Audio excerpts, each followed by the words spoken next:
개 식단에서 고기의 비중은 수치상 단백질 20%가 아닌 전체 식사의 90% 이상을 생고기와 뼈, 내장, 지방으로 구성하는 것이 되어야 한다.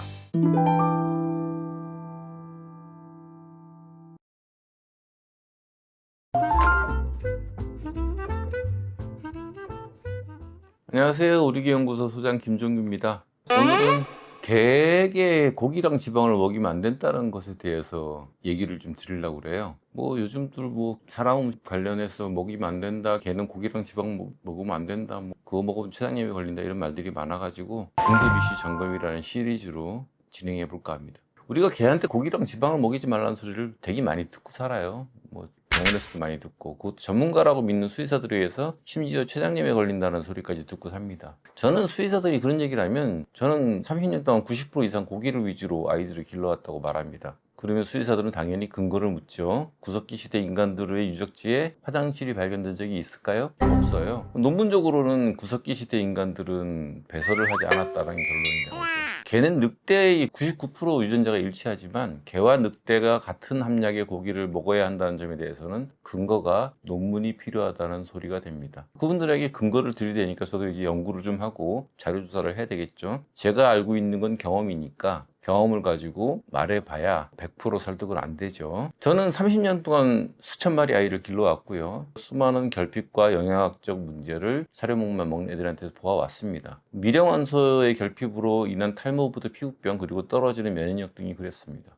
대표적으로 아이들 중에 특히 피부질환인 아이들 경우는 미량 원소를 따로 만들어서 먹이면 많이 좋아지는 것도 보고 그러죠. 하지만 그것보다 더 좋았던 거는 식단에서 고기의 함량을 높이면서 해결이 되었습니다. 오늘날 많은 반려견 보호자들은 무엇을 먹여야 할까를 끊임없이 고민하죠. 저는 오늘 개 식단에서 고기가 차지하는 비중이 얼마나 되어야 하며 지금 우리가 흔히 접하는 상업 사료는 과연 그 기준을 충족하는가를 검토하고자 하는 겁니다. 이때 고기라는 것은요, 단백질의 비율을 의미하는 것이 아니라 늑대와 개가 실제로 먹는 식사 단위로서의 생고기와 지방, 내장과 뼈를 포함한 실물 단위를 의미합니다. 수치상의 단백질, 지방, 탄수화물 함량만으로는 개의 식단을 이해할 수 없으며 야생에서 사냥한 고기 전체를 먹으며 살아온 늑대의 식사 형태를 기준으로 해야만 개에게 적합한 식단이 무엇인지를 분명히 알 수 있습니다. 그럼 먼저 늑대의 식단을 살펴볼까요? 보통 야생과 동물원 연구를 통해서 실제 구성이 나오는데요. 늑대는 야생에서 대형 초식동물을 사냥하며 근육, 내장, 지방, 뼈를 통째로 먹습니다. 캠브리지 대학 연구에 따르면 늑대는 식물성 섭취가 거의 없는 전형적인 육식 식단을 유지하며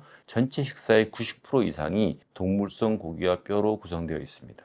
이탈리아, 루마니아, 중부 유럽에서 수행된 위의 내용물이요, 분석한 연구들에 따르면 야생 초식동물의 근육과 내장이 식단의 96% 이상을 차지한다고 나왔습니다. 식물성 위 내용물이나 야생 열매 섭취는 계절적이나 미령에 불과하고 생리적 영양 기여도는 거의 없는 걸로 나왔습니다. 동물원에서도 늑대에게는 90% 이상 고기 기반 식단이 제공되고요. 이는 건강 유지와 번식률을 높이기 위한 최소한의 기준으로 설정이 됩니다. 그러면 늑대와 개의 단백질, 칼슘 필요량, 그리고 고기 식단의 생리학적인 정당성은 무엇일까요? 개는 사람보다 훨씬 많은 단백질과 칼슘을 필요로 합니다. 개는 사람과 생리학적으로 매우 다릅니다. 사람이 탄수화물을 주요 에너지원으로 사용하는 데 비해 개는 지방과 단백질을 중심으로 에너지를 생산하는 구조입니다. AAFCO, 미국 사료관리협회나 NRC, 미국 학술원 등의 가이드라인에 따르면 단백질 요구량이 성견은 최소 18% 이상이고, 이건 이제 DM 기준이에요. 건사료 기준인데 실질적으로는 좀 다르죠.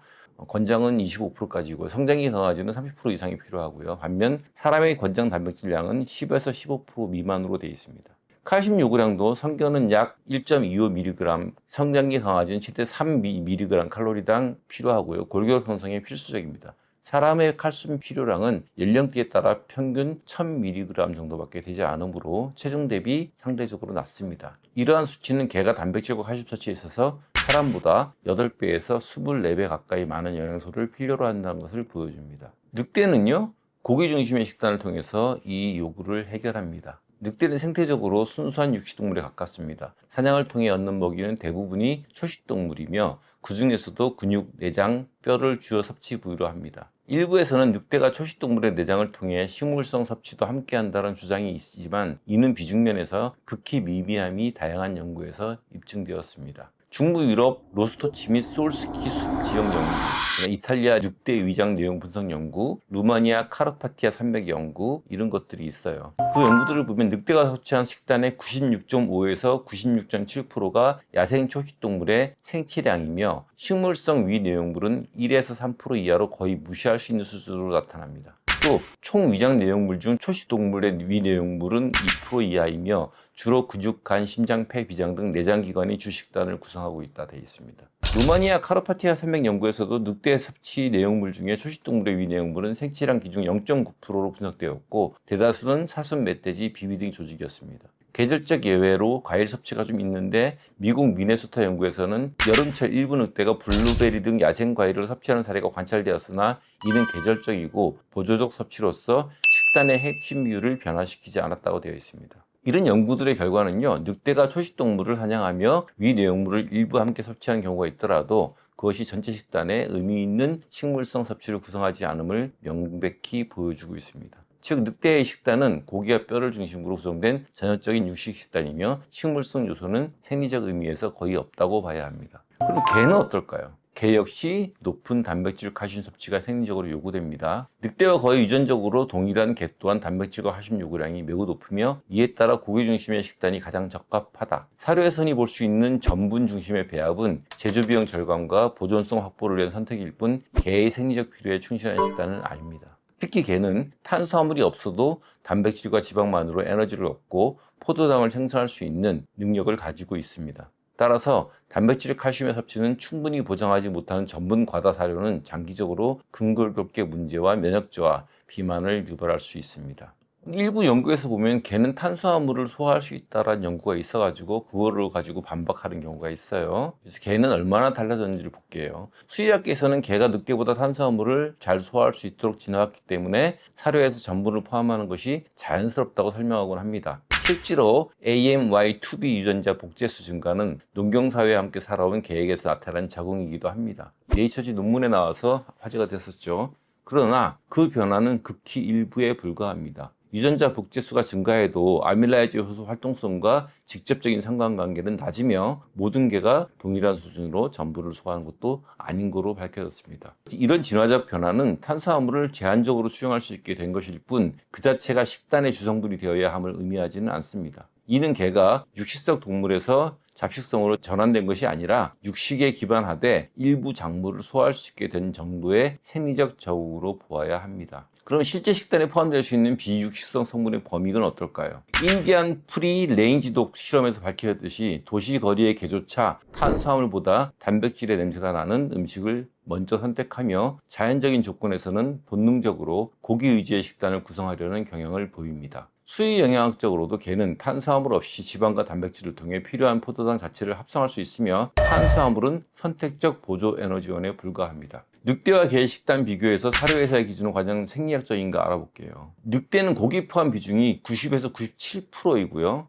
권장이 80에서 90%입니다. 탄수화물 포함량은 1에서 3% 이하고요. 최대 10% 정도 허용된다고 되어 있습니다. 현대 자료는 원가 절감, 유통기한 연장, 기계 펠렛 형성 등의 이유로 탄수화물을 지나치게 높이고 있다고 볼 수 있습니다. 그래서 지금 사료는요, 개의 생리구조와 맞지 않는 저단백 고탄수화물 식단이 표준화되고 있고 이는 장기적으로 비만, 면역적 저하, 소화장애, 알러지로 이어질 수 있습니다. 보통 개에게 30에서 40% 탄수화물을 공급하고 있죠. 사료에 그렇게 돼 있어요. 그건 적당한가? 라는 질문이 있을 수 있습니다. 개는 탄수화물을 소화할 수 있는 능력이 일부 발달하긴 했지만 그것은 높은 탄수화물 식단이 적절하다는 것을 의미하지는 않습니다. 최근 수의학 영양 논문에서 탄수화물 관련 주장을 반박할 수 있는 핵심 인용들을 말씀드릴게요. 첫 번째, 개의 조상 식단은 저탄수화물이었다. 개의 조상 식단은 고단백, 고지방, 저탄수화물 식단이었고 당질은 대사에너지의 10% 이하였다는 연구 결과가 있습니다. 이것은 현재 30에서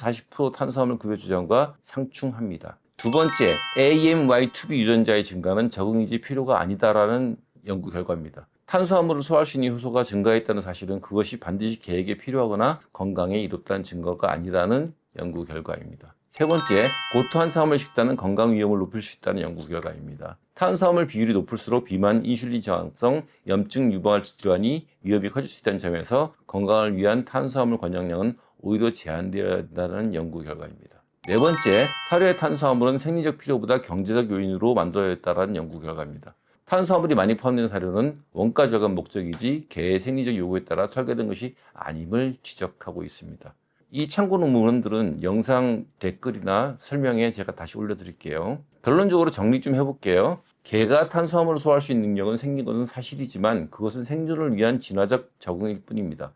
적정 탄수화물 비율로 흔히 제시되는 30에서 40%의 과학적인 권장치가 맞지 않고 상업적 생산 논리에 가깝습니다. 건강과 질병 예방 측면에서 보면 탄수화물 비중은 10% 이하가 더 적절하다는 근거가 강합니다. 동물원에서는 늑대 같은 경우는 3% 이하로 급여하고 있습니다. 단백질과 칼슘의 필요량이 사람보다 훨씬 많은 이유는 늑대나 개에서 봤을 때 필요 단백질과 칼슘의 섭취량이 월등히 높아서 그렇습니다.